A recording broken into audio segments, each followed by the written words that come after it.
नमस्कार दोस्तों, कैसे हैं आप लोग। 26 जनवरी 2022 के डेली न्यूज एनालिसिस में आपका स्वागत है।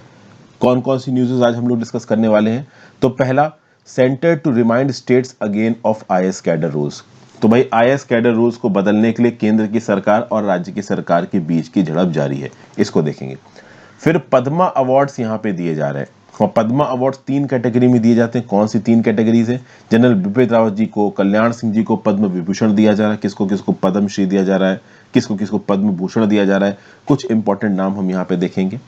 फिर अभी रिसेंटली केंद्र की सरकार ने एक इशू उठाया है सुप्रीम कोर्ट में कि भाई इलेक्शन से पहले कुछ पॉलिटिकल पार्टी फ्री में चीजें बांटने लगती हैं, फ्री बिजली, फ्री पानी।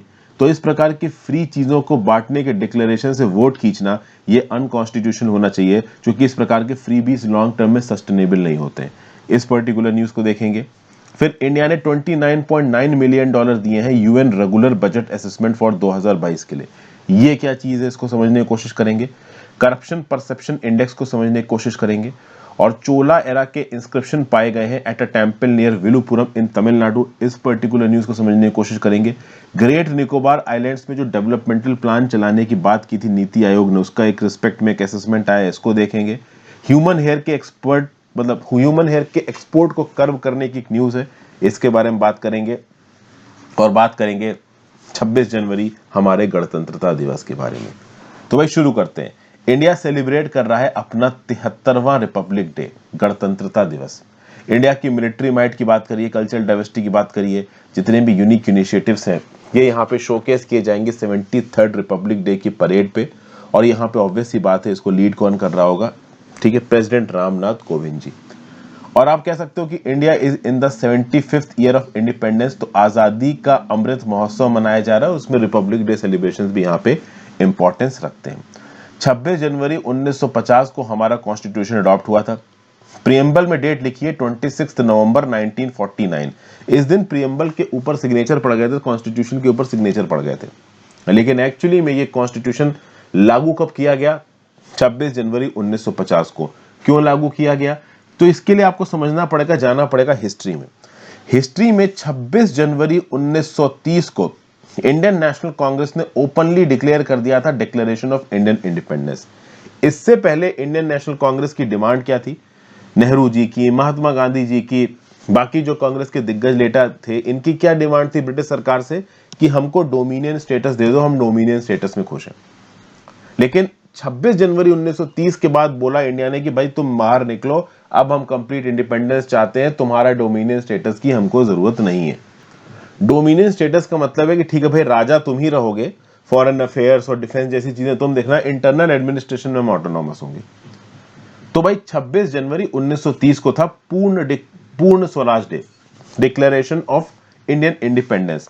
और इसके बाद से देखोगे तो इंडियन नेशनल कांग्रेस का टारगेट हो गया इंडिया को आजाद करवाना। अब देखिए, आपसे एक सवाल है यहाँ पर।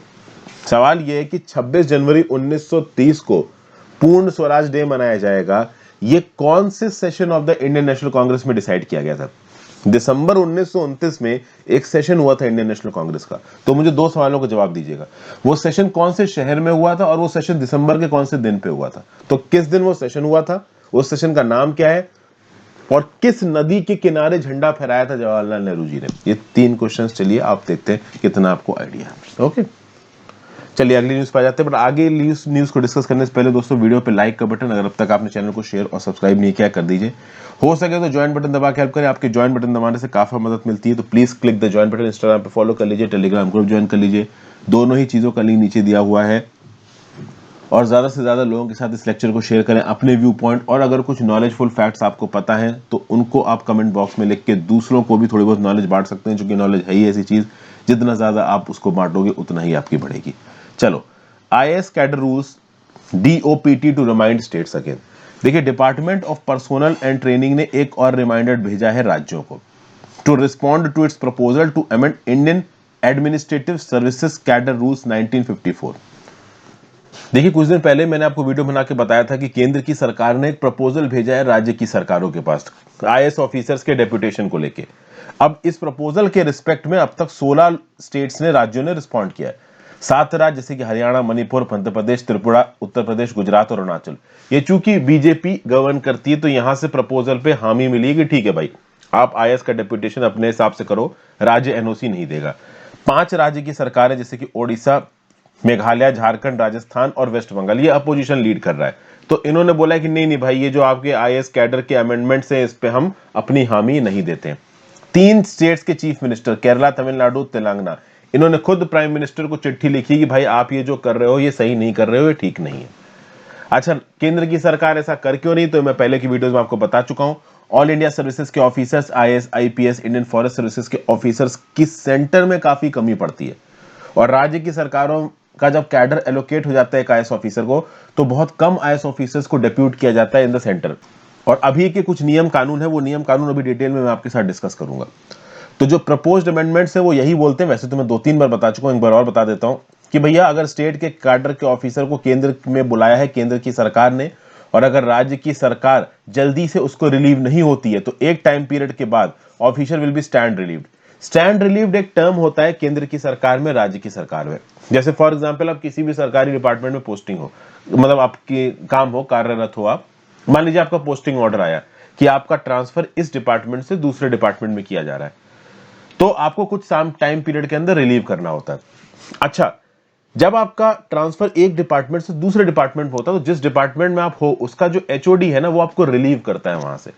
अब अगर मान लो वो एचओडी रिलीव नहीं कर रहा है, तो उस एचओडी से ऊपर की अथॉरिटी स्टैंड रिलीव कर सकती है। स्टैंड रिलीव मतलब आप जहां पे अभी पोस्टेड हो वहां के एचओडी से परमिशन लेने की जरूरत ही नहीं है, सीधे अपना बोरा बिस्तर उठाओ और दूसरे डिपार्टमेंट में पहुंच जाओ, इसको आप बोलते हो stand relieve.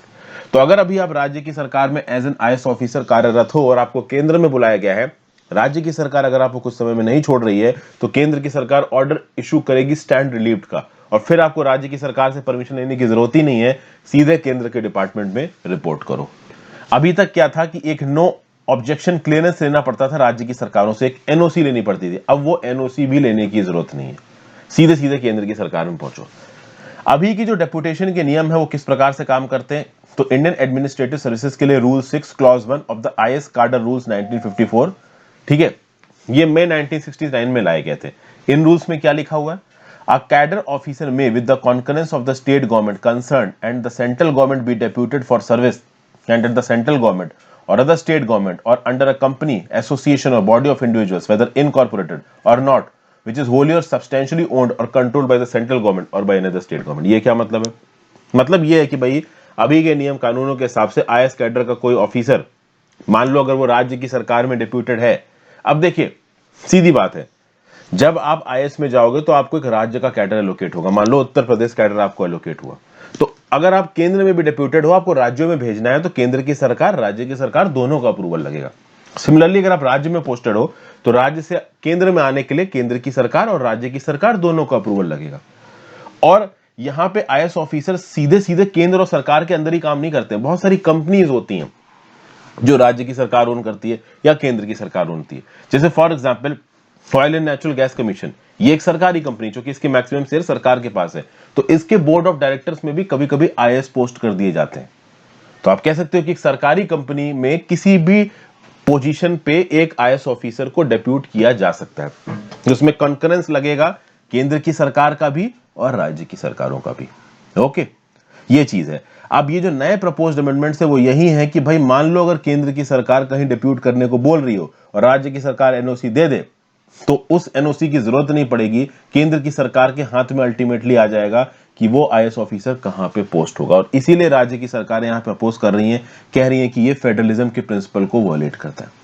GS paper 2 government policies and intervention role of civil services में चीज काम आएगी।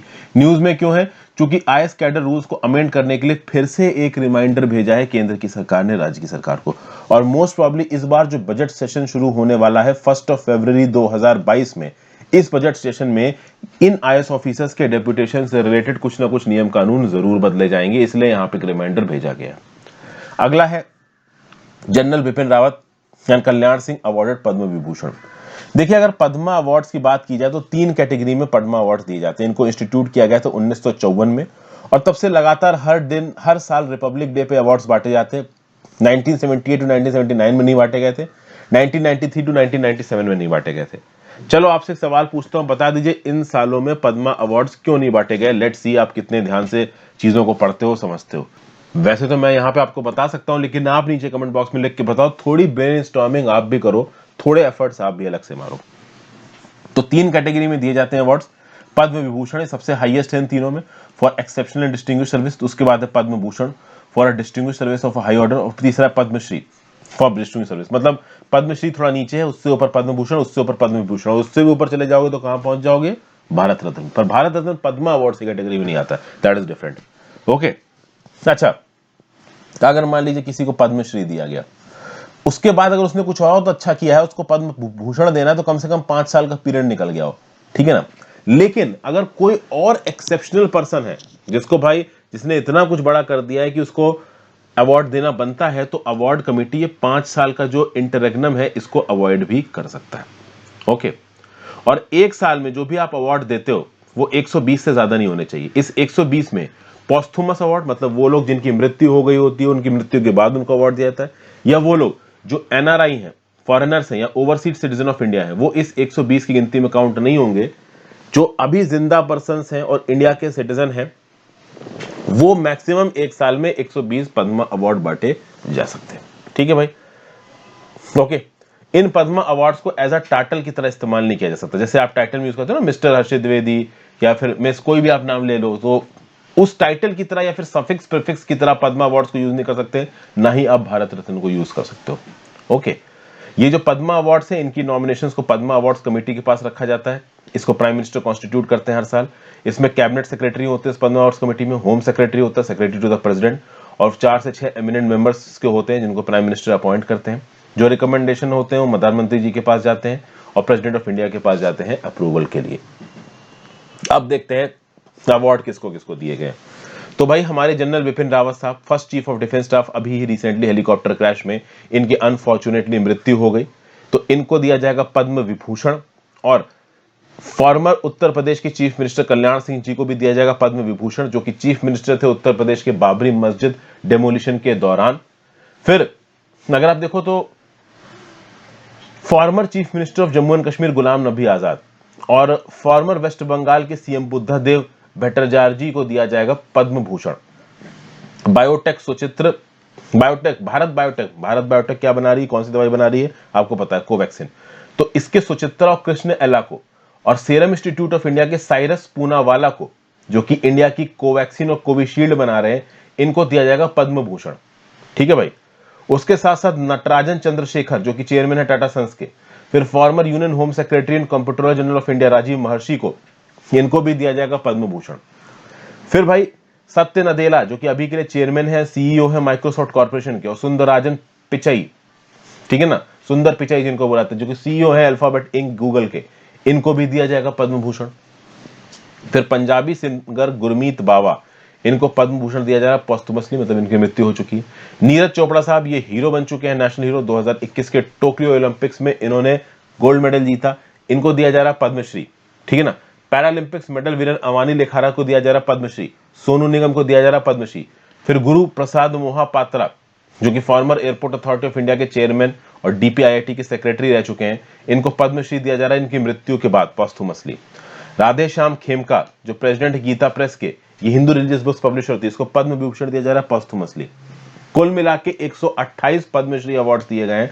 अब आप बोलोगे सर अभी तो आपने बोला कि 120 से ज्यादा नहीं दिए जा सकते हैं, तो इस 120 में एनआरआई, ओसीआई, ठीक है ना, और पोस्थुमस जिनकी मृत्यु हो गई, इनको काउंट नहीं किया जाता है। तो इनको अगर आप काउंट कर लो तो 120 से ज्यादा भी पद्मा अवार्ड दिए जा सकते हो। 4 पद्म विभूषण दिए गए, 17 पद्म भूषण दिए गए, 107 पद्मश्री अवार्ड दिए गए। 34 लोगों को जिनको अवार्ड दिया गया वो वुमेन है, और 10 लोग फॉरेनर, नॉन रेजिडेंट इंडियंस और overseas Indian citizen of India की कैटेगरी में आते हैं। तो एक बेसिक आइडिया ले लिया हमने किसको किसको पद्म अवार्ड दिए। General studies paper 1 awards and recognitions में न्यूज आपको काम है। ये इस प्रकार के जो क्वेश्चंस है वो एसएससी सीजीएल और वन लाइनर टाइप के जो एग्जाम होते हैं ना पीसीएस के, उसमें ठीक ठाक बन जाते हैं। नेक्स्ट है election commission on plea seeking री रजिस्ट्रेशन ऑफ पार्टीज और फ्रीबीज प्रॉमिस। देखिए सुप्रीम कोर्ट ने अभी एक नोटिस इशू किया है सेंट्रल गवर्नमेंट को और इलेक्शन कमीशन को, और इस नोटिस में यह बोला गया है कि भाई उन पॉलिटिकल पार्टीज के इलेक्शन सिंबल्स को आप सीज कर लीजिए और उन पॉलिटिकल पार्टीज का डी रजिस्ट्रेशन कर दीजिए जो कि किसी भी इलेक्शन से पहले, कभी राज्य के इलेक्शन होने वाले तो स्टेट लेजिस्लेटिव इलेक्शन से पहले इररेशनल प्रॉमिस करते हैं फ्रीबीज का। हमने ये देखा कि इस पे पहले पिछले साल भी जब तमिलनाडु के स्टेट लेजिस्लेटिव असेंबली इलेक्शन हो रहे थे, इस साल जब इलेक्शन हो रहे हैं, तो बहुत सी पॉलिटिकल पार्टी फ्री में चीजें बांटने की आपके लोग प्रॉमिस करती है, और यहां पे एक पॉलिटिकल पार्टी सबसे आगे आ जाएगा, नाम आम आदमी पार्टी।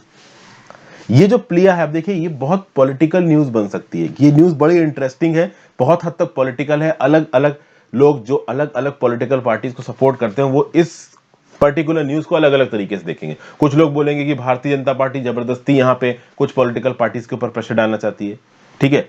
फिर दूसरे लोग बोलेंगे कि भाई जो पॉलिटिकल पार्टी लोगों के लिए काम कर रही है उसको गलत तरीके से यहां पे दबाने की कोशिश की जा रही है। तो सबके अलग व्यू पॉइंट हो सकते हैं। लेकिन सुप्रीम कोर्ट की बेंच, जिसको कॉन्स्टिट्यूट कर रहे हैं चीफ जस्टिस एनवी रमन्ना साहब, जस्टिस एएस बोपान्ना, हीमा कोहली, इन्होंने बीजेपी लेड सेंटर और इलेक्शन कमीशन से 4 हफ्ते में रिस्पांस मांगा, और यहां पे एक बैन करने की बात की जा रही है पॉपुलिस्ट टैक्टिक्स के ऊपर। पॉपुलिस्ट टैक्टिक्स क्या है कि भाई समझिए, आम आदमी पार्टी ने और दिल्ली चीफ मिनिस्टर अरविंद केजरीवाल ने क्या अनाउंस किया कि भैया पंजाब और गोवा में अगर हम जीतते हैं तो पहले 300 यूनिट का जो बिजली का बिल आएगा आपका, हम उसे माफ कर देंगे। समाजवादी पार्टी के जो प्रेसिडेंट और farmer chief minister Uttar Pradesh के अखिलेश यादव जी, इन्होंने क्या बोला कि हम भी भाई 300 यूनिट्स की फ्री इलेक्ट्रिसिटी देंगे। जबकि Uttar Pradesh power corporation limited के फाइनेंसेस एकदम हिले हुए हैं, लेकिन 300 यूनिट फ्री इलेक्ट्रिसिटी देने की बात की जा रही है यहाँ पे। फिर कांग्रेस के लीडर अभी के लिए जो चीफ मिनिस्टर है पंजाब के, चरणजीत सिंह चानी, इन्होंने भी बोला है कि भैया हम इलेक्ट्रिसिटी के बिल को वेव ऑफ कर देंगे, वाटर के बिल को वेव ऑफ कर देंगे, जो कि अर्बन और रूरल इलाकों में आए हैं। तो आप समझिए, राज्य की सरकार के पास कोरोना में पैसे नहीं है, हालात खराब चल रहे हैं, इलेक्ट्रिसिटी डिपार्टमेंट घाटे में जा रहा है। पंजाब में वाटर इतनी गंदी तरीके से इस्तेमाल किया जाता है, इररेशनली इस्तेमाल किया जाता है एग्रीकल्चर में, लेकिन वाटर के बिल को माफ करने की बात हो रही। तो इससे क्या पता चलता है? इससे यह पता चलता है कि भैया राज्य की सरकार के पास रिसोर्सेज नहीं है, बट इलेक्शन जीतने के लिए जिस चीज को खर्च करने के लिए पैसे नहीं है, वो भी यहां पे प्रॉमिस किया जा रहा है। तो यहां पे अब सुप्रीम कोर्ट इस पर्टिकुलर क्वेश्चन को खंगाल रही है कि किस हद तक ये सरकारें, इनके पास मींस नहीं है तब भी ये फ्रीबीज प्रॉमिस कर सकती हैं। क्योंकि देखिए, आप इलेक्शन से पहले ये फ्रीबीज अनाउंस कर रहे हो, अब इलेक्शन में जो लोग वोट डाले उनको लगेगा कि यार ये जीत गया तो ये हमारा बिजली का बिल माफ कर देगा, लेकिन क्या ये फाइनेंशियली सस्टेनेबल है? इस बात पे कोई सवाल नहीं उठाता है। और इससे जो इलेक्शन का फाइनल रिजल्ट है वो इन्फ्लुएंस होता है, और उत्तर प्रदेश, उत्तराखंड, पंजाब, गोवा, मणिपुर में वैसे ही इलेक्शन होने वाले हैं। तो इसीलिए यहां पे ये सवाल यहां पे उठाया गया। उत्तर प्रदेश में फरवरी 10 से लेकर 7 मार्च के बीच में 7 फेजेस में इलेक्शन होगा। 7 फेजेस क्यों? क्योंकि उत्तर प्रदेश बहुत बड़ा राज्य है, आबादी बहुत ज्यादा है। उत्तराखंड और गोवा में एक ही फेज में इलेक्शन हो जाएगा 14 फरवरी को। मणिपुर में 2 फेजेस में इलेक्शन होगा, 27 मार्च और 27 फरवरी 3 मार्च को। पंजाब में एक फेज में इलेक्शन होगा 20 फरवरी को, और सारे के सारे स्टेट्स के इलेक्शन रिजल्ट आ जाएंगे आपके 10 मार्च को। और इस पूरी की पूरी न्यूज में इलेक्शन मैनिफेस्टोज न्यूज में, इलेक्शन मैनिफेस्टो क्या होता है कि जो भी पॉलिटिकल पार्टी इलेक्शन लड़ रही है वो अपना एक डिक्लेरेशन छपवाती है कि भाई अगर हम सरकार में आए तो हम ये करेंगे, हम ये करेंगे। मतलब ये पॉलिटिकल पार्टी के व्यू है। तो इलेक्शन मैनिफेस्टो को पढ़ के आप ये जान सकते हो कि अगर ये पॉलिटिकल पार्टी पावर में आई तो इसने क्या क्या प्रोमिसेस किए हैं, उसकी आइडियोलॉजी क्या है, उसके इंटेंशन क्या है, उसकी पॉलिसी क्या है, उसके प्रोग्राम क्या है, ये सब चीजें। ठीक है भाई, अब यही यहां पे बोला जा रहा है कि देखिए, केंद्र की सरकार ने प्लिया फाइल की सुप्रीम कोर्ट में, और अब क्वेश्चन इस बात पे है कि भाई आप जो जो प्रोमिसेस कर रहे हो, ये कौन डिसाइड करेगा कि प्रोमिसेस फाइनेंशियली सस्टेनेबल है कि नहीं है? तुमने प्रॉमिस कर दिया कि हम फ्री में ये दे देंगे, फ्री में तुम ये देने लगे, स्टेट के फाइनेंसेस बिगड़ गए, फिर तुम्हारे पास बाकी चीजों पे खत्म करने के लिए पैसा नहीं, तुम केंद्र की सरकार से पैसा मांग रहे हो, वर्ल्ड बैंक से पैसा उधार ले रहे हो। तो ये अनसस्टेनेबल फाइनेंशियल प्रैक्टिसेस के बेसिस पे आप इलेक्शन जीत रहे हो, ये किस हद तक सही है या गलत है, इसको यहां पे सुप्रीम कोर्ट खंगालने की कोशिश कर रहा है। सुप्रीम कोर्ट ने नोटिस दिया इलेक्शन कमीशन को। अच्छा समझिए, रिप्रेजेंटेशन ऑफ पीपल एक्ट के सेक्शन 123 के अंदर इलेक्शन मैनिफेस्टो छापा जा सकता है, ठीक है। और समझिए बात को, जब model code of conduct play में आता है इलेक्शन को अनाउंस करने के बाद, उससे पहले अगर आप इलेक्शन मैनिफेस्टो छाप रहे हो और किसी पर्टिकुलर पॉलिसी को अनाउंस कर रहे हो या बोल रहे हो कि हम इलेक्शन में जीत में आ गए तो हम ये करेंगे, ये एक्चुअली में नियम कानूनों को वायलेट नहीं करता है। लेकिन अब समझने वाली बात यह है, इस सवाल के ऊपर डिस्कशन होगा कि जो भी प्रॉमिस यहां पे किया जा रहा है, क्या वो प्रॉमिस सस्टेनेबल है या नहीं है। और एक पॉलिटिकल पार्टी जो कि लॉजिकली बोल रही है कि भाई हमारे पास जितना पैसा है हम उसमें ये पॉलिसीज ला सकते हैं, और दूसरी पॉलिटिकल पार्टी सिर्फ ताकत की चाह में ये बोल दे रही है कि हम फ्री में सब कुछ देंगे। फिर वो जब पावर में आएंगे तब देखेंगे कितना फ्री में दे पाते नहीं दे पाते, अभी हम फ्री में सब कुछ देंगे, इस बात का हम अनाउंसमेंट कर रहे हैं। तो जो फ्रीबीज को अनाउंस कर रहे हैं, दे पाने की कैपेबिलिटी है या नहीं है वो एक अलग बात है। और दूसरी पॉलिटिकल पार्टी लॉजिकल तरीके से पॉलिसी अनाउंस कर रही है, तो इन दोनों के बीच में एक लेवल प्लेइंग फील्ड बनाना, इसके लिए यहां पे इलेक्शन कमीशन ऑफ इंडिया को गाइडलाइन ड्राफ्ट करने के लिए कहा है सुप्रीम कोर्ट ने। और ये guidelines election commission of India सारी रिकॉग्नाइज्ड पॉलिटिकल पार्टीज के साथ डिस्कस करके ही ड्राफ्ट करेंगे। लेट्स सी इस पर्टिकुलर केस में, इस पर्टिकुलर इवेंट में आगे क्या क्या न्यूज़ निकल के आती है, मैं बताता हूं। ये काफी इंटरेस्टिंग एक डेवलपमेंट है, political development. Let's see election commission of India का यहाँ पे क्या व्यू पॉइंट बनता है, सुप्रीम कोर्ट का यहाँ पे क्या व्यू पॉइंट बनता है। जीएस पेपर 2 इलेक्शंस में न्यूज़ आपको काम आएगी। नेक्स्ट न्यूज़ है Chola era inscriptions found a temple near Villupuram. तो चोला पीरियड के इंस्क्रिप्शंस मिले हैं विष्णु टेंपल एट अंगूर इन विलुपुरम, ये तमिलनाडु में है।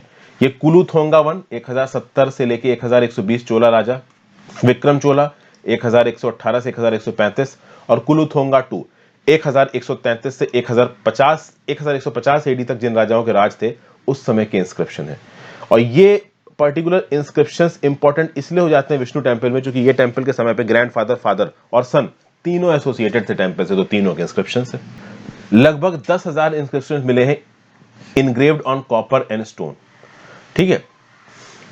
और इन 10,000 इंस्क्रिप्शन से ही आप कहते हो चोला हिस्ट्री को आप ओवरऑल स्टडी करते हो। ओके, मैं ये नहीं कह रहा हूं कि 10,000 इंस्क्रिप्शन इस टेंपल से मिले, टोटल 10,000 इंस्क्रिप्शन है चोला हिस्ट्री में।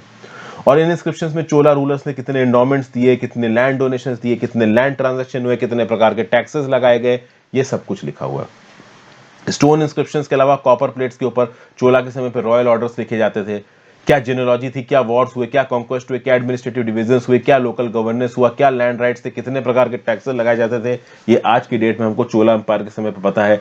क्यों पता है? क्योंकि चोला रूलर्स ने अपने इंस्क्रिप्शन लिखवाए थे और उन इंस्क्रिप्शन को हमने डिसिफर कर लिया है, तो आज हम उस चीज का ज्ञान रखते हैं। उस समय पे तमिल लिटरेचर फ्लोरिश करता था, बहुत सारे भक्ति सेंट्स आए थे जिन्होंने अपने अपने हिम्स लिखे हैं, जैसे कि मरुवाला, कंबा, रामायणम, ये कुछ ग्रेट एपिक्स हैं उस समय के। फिर परंतका चोला का एक उत्तरामरेरु करके एक इंस्क्रिप्शन है जो कि लोकल सेल्फ गवर्नमेंट बॉडीज को इलेक्शन कैसे कंडक्ट करवाने हैं इसके बारे में कुछ गाइडेंस देता है। एंशिएंट हिस्ट्री में परंतका चोला के उत्तरामेरु इंस्क्रिप्शन की बात होती है। बेसिक हमने आइडिया ले लिया। फिर अगर आप देखो तो चोलास के पावर में आने से पहले कावेरी रीजन में जो पल्लवास थे इनके अधीन काम करते थे चोला, लेकिन विजयालया चोला के अंदर 850 एडी के बाद से चोलास ने री इमर्ज करना शुरू किया। इन्होंने मुत्तरायार से कावेरी डेल्टा हड़प लिया, थंजावुर सिटी को डेवलप किया और चोला किंगडम की स्थापना की 850 एडी में, जिसकी कैपिटल थी थंजावुर। आप कह सकते हो कि चोला के अंदर जो इंपॉर्टेंट रूलर्स रहे वो है परंतका 1 907 से 955 एडी, कुलुथोंगा 3 1163 से 1216 एडी, ठीक है। हालांकि परंतका चोला राष्ट्रकूटास से एक बैटल में हारा भी था जिसको बोला था बैटल ऑफ ताकोलम। अगर आप चोला डोमिनियंस की बात करो तो ऑरेंज रंग में जो इलाका आपको नजर आ रहा है ये पूरी की पूरी चोला टेरिटरी हुआ करती थी एक समय पे, और जो ग्रीन रंग में आंबा इलाका नजर आ रहा है इनके ऊपर चोला इन्फ्लुएंस था। आप समझिए साउथ ईस्ट एशिया, इंडोनेशिया का एक बहुत बड़ा इलाका, आप कह लो थाईलैंड, इन सब जगहों पे एक्चुअली में चोला का इन्फ्लुएंस चलता था उस टाइम में, क्योंकि चोला एक बहुत बड़ी नेवल पावर थी और अपनी नेवी के दम पे यहाँ के जो राज्य थे वो बहुत ज्यादा चोलास की बात मानते थे। जीएस पेपर 1 में पर्टिकुलर न्यूज आपको काम आएगी। नेक्स्ट न्यूज है great Nicobar draft environment impact assessment report. देखिए, अगर इस पर्टिकुलर न्यूज का बैकग्राउंड देखना चाहते हैं तो इसके बैकग्राउंड के लिए मैंने लगभग 1 साल पहले NITI Aayog plans for islands concerns explain. देखिए, लक्षद्वीप के कुछ आइलैंड्स, और जैसे फॉर एग्जांपल आप देख लीजिए 3 islands of Lakshadweep and 4 islands of Andaman and Nicobar, इसके लिए एक अलग ही प्रकार का डेवलपमेंटल प्लान प्रपोज किया था नीति आयोग ने, लगभग 72,000 करोड़ रुपए का। अब अगर इस डेवलपमेंटल प्लान को यहां पे इंप्लीमेंट कर दिया जाता है, जैसे कि 72,000 करोड़ का इंटीग्रेटेड प्रोजेक्ट ग्रेट निकोबार में बनाने की बात की जा रही है। अब आप बोलोगे सर ये ग्रेट निकोबार कहां है, तो ये आपका अंडमान निकोबार आइलैंड्स दिख रहे हैं। नॉर्थ में अंडमान आइलैंड्स है, साउथ में निकोबार आइलैंड्स है। निकोबार आइलैंड्स के भी बिल्कुल साउथ में की छोटा सा आइलैंड जो आपको नजर आ रहा है ना, ये है आपका ग्रेट निकोबार आइलैंड, और ये आपको राइट साइड में थोड़ा जूम्ड पॉइंट में दिख रहा है। This is basically great Nicobar island. इसमें गालाथिया नेशनल पार्क है, कैम्बेल बे है, ये कैम्बेल बे आपको इधर नजर आ रही है, ठीक है। इंदिरा पॉइंट है, इंदिरा पॉइंट पहले आपका जमीन में था, पानी के नीचे चला गया। इन सब चीजों के बारे में मैंने पहले बात की है आपसे। ओके, ग्रेट निकोबार के बारे में थोड़ा और बता दूं तो ये साउदर्न मोस्ट आइलैंड है। निकोबार आइलैंड्स आर्किपेलागो का बता दिया आपको। 1,03,870 हेक्टेयर्स के यहाँ पे यूनिक और threatened tropical evergreen forest ecosystem है। यहाँ पे आप वाइड स्पेक्ट्रम ऑफ इकोसिस्टम मिलता है, माउंटेन रेंजेस मिलती हैं 642 मीटर तक की, माउंट थुलियर यहाँ पे याद रखिएगा, मोंगोलोइड सैम्पन ट्राइब यहाँ मिलती है, निकोबारीज ट्राइब यहाँ पे मिलती है। तो ये एक बेसिक इन्फो थी आपकी ग्रेट निकोबार के बारे में। वैसे मैं आपको एक बात बता दूं, लेकिन अब इस ग्रेट निकोबार के इलाके में अगर आप एक पोर्ट बनाते हो, एयरपोर्ट कॉम्प्लेक्स बनाते हो, टाउनशिप बनाते हो, तो कल की डेट में दिल्ली मुंबई से सीधे फ्लाइटें चलने लगेंगी ग्रेट निकोबार की। ये बिल्कुल एक टूरिस्ट हब बन जाएगा। कहो Indonesia, China, south east Asia से, यूएसए से लोग यहाँ पे डायरेक्ट टूरिज्म के लिए आने लगे, तो नो डाउट इकोनॉमिकली तो आइडिया बड़ा जबरदस्त है। क्योंकि बिल्कुल ही आइसोलेटेड लोकेशन है ग्रेट निकोबार की, एक जबरदस्ती नेचर के बीच में आके एंजॉय करने का सबका मन करता है, एक अलग ही मालदीव सा बन जाएगा। लेकिन बात यह है कि उसके लिए 130 किलोमीटर, 130 स्क्वायर किलोमीटर का प्रिस्टीन फॉरेस्ट उड़ जाएगा। ठीक है, तो ये सब चीजों को ध्यान में रखना बहुत जरूरी है। अब इस पूरे के पूरे प्रोजेक्ट को इंप्लीमेंट करने के लिए Andaman and Nicobar islands integrated development corporation limited बनाई गई है। तो शुरू में क्या हुआ कि इस पूरे प्रोजेक्ट को लागू करने के लिए चीजें बहुत जल्दी जल्दी में दी गई थी। एक प्री फिजिबिलिटी ये रिपोर्ट बनाई गई थी मार्च 2021 में गुरुग्राम के एक कंपनी है एकॉम इंडिया प्राइवेट लिमिटेड द्वारा। फिर मिनिस्ट्री ऑफ एनवायरमेंट फॉरेस्ट और क्लाइमेट चेंज ने टर्म्स ऑफ रेफरेंस दिए। टर्म्स ऑफ रेफरेंस मतलब क्या हो गया कि भाई देखिए, मिनिस्ट्री ऑफ एनवायरमेंट फॉरेस्ट को अगर इतने प्रिस्टीन इलाके में अगर कोई इकोलॉजिकल चेंजेस करने हैं तो एनवायरमेंटल इंपैक्ट असेसमेंट तो कराना पड़ेगा ना। तो एनवायरमेंटल इंपैक्ट असेसमेंट किस प्रकार से कराना है, इसके टर्म्स ऑफ रेफरेंस दिए गए। अब यहाँ पे एनवायरमेंट और इंपैक्ट असेसमेंट हुआ है। ये जो एनवायरमेंट इंपैक्ट असेसमेंट की रिपोर्ट आई है ना, इसके ऊपर सवाल उठाए जा रहे हैं। सवाल किस बेसिस पे उठाए जा रहे हैं? पहला सवाल तो ये उठाया जा रहा है कि जिन कंसल्टेंट्स को यहाँ पे अपॉइंट किया गया है ये एनवायरमेंटल इंपैक्ट असेसमेंट कराने के लिए, इसमें केवल एक एक्सपर्ट है इकोलॉजी और बायोडाइवर्सिटी के ऊपर, और उस पर्टिकुलर एक्सपर्ट की एक्सपर्टाइज क्या है इसके बारे में जानकारी है नहीं, पहली चीज। प्लस एनवायरमेंट इंपैक्ट असेसमेंट की जो रिपोर्ट आई है, और इससे पहले जो एक रैपिड असेसमेंट स्टडी करवाई गई थी wild life institute of India के द्वारा, और जो एक बेसलाइन सर्वे कराया गया था जूलॉजिकल सर्वे ऑफ इंडिया के द्वारा, इनके एनेक्शंस में भी बहुत सारे डिफरेंसेस देखने को मिल रहे हैं। जैसे कि फॉर एग्जांपल अगर आप देखो तो इस पर्टिकुलर ग्रेट निकोबार आइलैंड का जो एरिया है वो एक जगह पे 1045 स्क्वायर किलोमीटर बताया गया है, दूसरी जगह पे 910 स्क्वायर किलोमीटर बताया गया है। जो प्लांट और एनिमल का कंपाइलेशन है, जो उसके कंपाइलेशन का टेबल होता है, वो एनवायरमेंट इंपैक्ट असेसमेंट की रिपोर्ट में नहीं है। फिर जो एग्जीक्यूटिव समरी है ड्राफ्ट एनवायरमेंट इंपैक्ट असेसमेंट की रिपोर्ट की, उसमें बताया गया कि गैलाथिया पोर्ट एरिया में कोई भी कोरल रीफ्स नहीं है। लेकिन जो जूलॉजिकल सर्वे ऑफ इंडिया की स्टडी थी उसमें बताया गया है कि 116 हेक्टेयर्स कोरल रीफ है आपकी गैलाथिया बे में। फिर चैप्टर 3 जो है EIA की रिपोर्ट का, वो बोलता है कि 330 स्पेशीज है फौना की ग्रेट निकोबार आइलैंड में, जबकि जूलॉजिकल सर्वे ऑफ इंडिया की रिपोर्ट बताती है कि 695 स्टडीज है। फिर एनवायरमेंट इंपैक्ट असेसमेंट की रिपोर्ट बताती है कि ग्रेट निकोबार आइलैंड में कोई भी माइग्रेटरी बर्ड नहीं है। जबकि अगर आप देखो तो दुनिया भर में यह बताया जाता है कि अंडमान एंड निकोबार आइलैंड्स दो सिग्निफिकेंट बर्ड फ्लाईवेज में पड़ते हैं, और यहाँ पे 40 से ज्यादा माइग्रेटरी बर्ड्स की स्पेशीज पाई गई हैं। तो बहुत सारे डिफरेंसेस निकल के आ रहे हैं draft environment impact assessment report में, जो बाकी डाटा हमारे पास अवेलेबल है। इस कंटेक्स्ट में देखा जाए तो ये जो एनवायरमेंटल इंपैक्ट असेसमेंट उठाया गया है, इसके ऊपर बहुत से सवाल उठ रहे हैं। जीएस पेपर 3 में पर्टिकुलर न्यूज आपको काम आएगी। अब ज्यादा उन सवालों पे हम नहीं जाएंगे, नहीं तो फिर वही बात है कि एंटी गवर्नमेंट आर्टिकल हो जाएगा। तो अभी के लिए इतना discussion. Next, UN regular budget assessments for 2022। देखिए, इंडिया ने $29.9 मिलियन पे किए हैं as UN regular budget assessment for 2022। As of 21 January 2022 का टोटल पैसा 24 मेंबर स्टेट्स पे कर चुके हैं, जिसमें एक है इंडिया। इंडिया इस समय पे 15 नेशन सिक्योरिटी काउंसिल के नॉन परमानेंट मेंबर में एक मेंबर है, और इंडिया की जो नॉन परमानेंट मेंबरशिप है सिक्योरिटी काउंसिल की, वो 31 दिसंबर 2022 को खत्म हो जाएगी। अब यहाँ पे असेसमेंट का क्या मतलब है? देखिए, यूनाइटेड नेशंस के काम करने के तरीके में बहुत सारी चीजें आती है। एक तो यूनाइटेड नेशंस का रेगुलर बजट, इंटरनेशनल ट्राइब्यूनल्स में काम करने का खर्चा, capital master plan, peace keeping operations, इन सब चीजों में खर्चा होता है। और ये जो खर्चा है, ऑब्वियस सी बात है, यूनाइटेड नेशंस की कोई खुद की इनकम तो नहीं है, तो जो भी उसके मेंबर स्टेट्स हैं वो इस खर्चे को पूरा करते हैं, भरपाई करते हैं।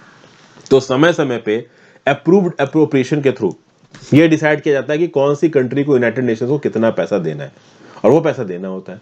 तो एडमिनिस्ट्रेटिव और बजटरी कमेटी जो होती है ना यूएन जनरल असेंबली की, वो डिसाइड करती है कि भाई क्या असेसमेंट होगा रेगुलर बजट का, कौन सी कंट्री यहाँ पे कितना पैसा देगी, और ये इस बेसिस पे डिसाइड किया जाता है कि एक कंट्री की क्या कैपेसिटी है पे करने की।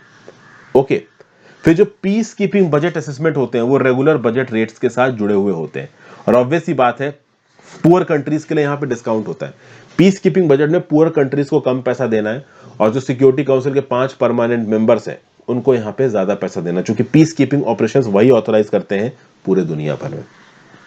फिर यहाँ पे सीलिंग रेट तय किया जाता है कि भाई एक पर्टिकुलर कंट्री से कितना पैसा एक्स्ट्रा लिया जा सकता है, मतलब कितना मैक्सिमम पैसा लिया जा सकता है, और उसकी इकोनॉमी के हिसाब से उसको कितना पैसा देना चाहिए। तो इकोनॉमी के हिसाब से यूएस को पैसा ज्यादा देना है, लेकिन यूएस थोड़ा कम पैसा देता है क्योंकि यूएस की सीलिंग लिमिटेड है। इतना आपको डिटेल में घुसने की जरूरत नहीं है।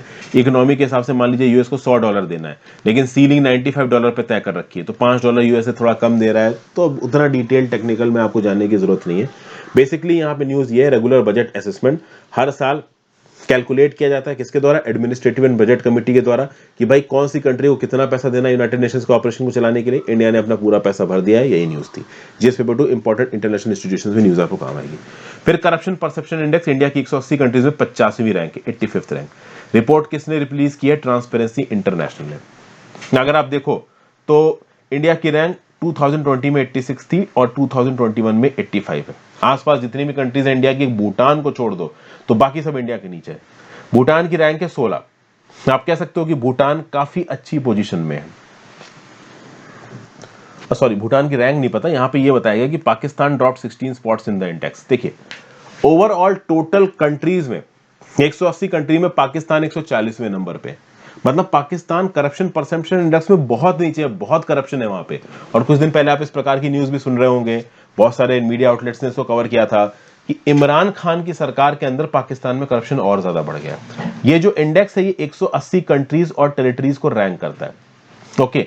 और यहाँ पे पब्लिक सेक्टर के लेवल पे करप्शन कितना होता है इसको एसेस किया जाता है 0 से 100 के स्केल पे। अगर 0 है आपका इंडेक्स तो आप बहुत हाईली करप्ट हो, और 100 है तो आप बहुत कम करप्ट हो, ठीक है। अब स्कोर्स देखे जाए तो चाइना का स्कोर है यहाँ पे 45, इंडिया का 40, इंडोनेशिया का 38, पाकिस्तान का 28, बांग्लादेश का 26। मतलब ओवरऑल इंडिया में करप्शन पाकिस्तान, इंडोनेशिया और बांग्लादेश से कम है।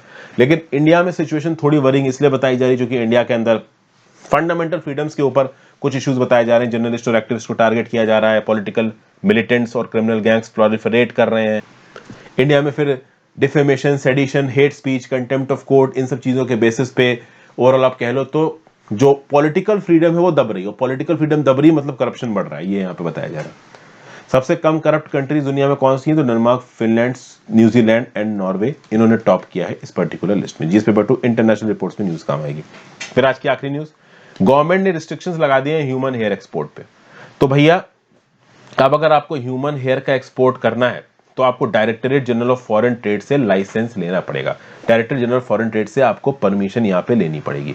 तो भाई export policy of human hair unworked whether और नॉट वॉश्ड और scoured waste of human hair or any other form of raw human hair has been put under restricted category with immediate effect। देखिए hair का export आप कह लीजिए एक बहुत proliferating industry है। दो प्रकार के हेयर्स इंडिया में कलेक्ट किए जाते हैं, एक तो रेमी हेयर, एक non remy hair. Remy hair best grade का हेयर होता है, इसको टेंपल वगैरह से कलेक्ट किया जाता है जहां पे पिलग्रिम्स अपने हेयर को डोनेट करते हैं। इस पर्टिकुलर हेयर से हेयर पीसेस और विग्स बनते हैं जिन विग्सों को लोग पहनते हैं। नॉन रेमी हेयर एक प्रकार का हाउस होल्ड वेस्ट है, जिसको small groups of people villages और सिटीज में कलेक्ट करते हैं। मतलब कम क्वालिटी का हेयर नॉन रेमी हेयर हो गया, अच्छी क्वालिटी का हेयर रेमी हेयर हो गया। और इसको पर्टिकुलरली पूरी दुनिया में ब्यूटी इंडस्ट्री में इस्तेमाल किया जाता है, ठीक है भाई। अब इंडिया के अंदर से अगर आपको हेयर एक्सपोर्ट करना है फॉरेन मार्केट्स में तो भाई आपको फिर यहां पे ओवरऑल डीजीएफटी से परमिशन लेनी पड़ेगी, क्योंकि इस हेयर एक्सपर्ट के मार्केट में बहुत सी प्रॉब्लम्स चल रही थी, स्मगलिंग वगैरह हो रही थी, बहुत प्रॉब्लम्स हो रही थी। देखा जाए तो कुछ आप कह लो जो गड़बड़ टाइप के एक्सपोर्टर्स होते हैं वो म्यांमार और चाइना को रॉ ह्यूमन हेयर एक्सपोर्ट कर रहे हैं और इनकी यहां पे स्मगलिंग हो रही है। हेयर के एक्सपोर्ट्स में कुछ जेन्युइन कंपनीज इंडियन मार्केट्स में इन्वॉल्व है। वो जेन्युइन कंपनीज प्रॉपर तरीके से, प्रॉपर नियम कानूनों के हिसाब से हेयर को कलेक्ट करती हैं और बाहर एक्सपोर्ट करती हैं। लेकिन अब एक्सपोर्ट के दाम क्या है? जो स्मगल कर रहा है, जो फर्जी तरीके से हेयर को कलेक्ट करता है, वो क्या करेंगे कि भाई इस पूरी तरीके से एक्सपोर्ट करेंगे तो उनके जो एक्सपोर्ट के दाम है वो कम हो जाएंगे, तो बाहर के जो परचेजर्स हैं वो उनसे ही खरीदेंगे, तो जो जेन्युइन कंपनीज है वो अनसस्टेनेबल हो जाएंगी। इसीलिए हेयर के एक्सपोर्ट के लिए अब आपको डीजीएफटी से लाइसेंस लेना पड़ेगा। अगर आप डीजीएफटी लाइसेंस्ड एक्सपोर्टर हो तो ही आप ह्यूमन हेयर को इंडिया से बाहर एक्सपोर्ट कर सकते हो। ये ओवरऑल यहाँ पे न्यूज निकल के आती है। ओके, वेस्ट बंगाल में एक मेजर हब है इस पर्टिकुलर हेयर एक्सपोर्ट इंडस्ट्री का। आंध्र प्रदेश, तेलंगाना और तमिलनाडु में भी हेयर एक्सपोर्टर्स बहुत सारे हैं यहाँ पे। ठीक है, GS paper 2 government policies and interventions में न्यूज आपको काम आएगी। So thank you for watching friends. ज्यादा से ज्यादा लोगों के साथ इस लेक्चर को शेयर करिएगा। अपने व्यू पॉइंट नीचे कमेंट बॉक्स में दे सकते हैं। इंस्टाग्राम पे फॉलो कर लीजिए, टेलीग्राम ग्रुप ज्वाइन कर लीजिए। दोनों ही चीजों का लिंक डिस्क्रिप्शन बॉक्स में दिया हुआ है। Have a great day friends, goodbye. हो सके तो ज्वाइन बटन दबा के हेल्प करें।